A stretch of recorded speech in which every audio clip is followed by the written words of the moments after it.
এটা কোনো রেস্টুরেন্টের খাবার না, এটা আমি নিজের হাতে বানিয়েছি আজকে, রাশিয়ান চিকেন সালাদ। তো আপনারা দেখতে থাকুন। আমি দিয়ে দেবো এখানে মাস্টার্ড সস, মায়োনিজ, দিয়ে দেবো গোলমরিচের গুঁড়া, লেবুর রস দিয়ে আমি মিশিয়ে নিব ভালো করে। মিশিয়ে নিয়ে এবার দিয়ে দিব চিকেন, সিদ্ধ করে রাখা চিকেন দিয়ে দিব, আলু দিয়ে দিব, দিয়ে দিব গাজর, সিদ্ধ করে রাখা গাজর, তারপর দিয়ে দিব আমি চনা বুট, বড় বড় চনা বুটগুলি, তারপর দিয়ে দিব আমি সুইট কর্ন, মটরশুঁটি, তারপর দিব আমি ক্যাপসিকাম, হলুদ আর লাল। তো এই সব দিয়ে আমি মিশিয়ে নিব।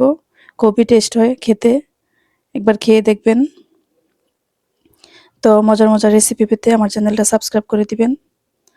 আশা করি ভিডিওটা ভালো লাগবে, লাইক শেয়ার করে দিবেন সবার কাছে। তো আসসালামু আলাইকুম সবাইকে। দেখুন কি সুন্দর হয়েছে।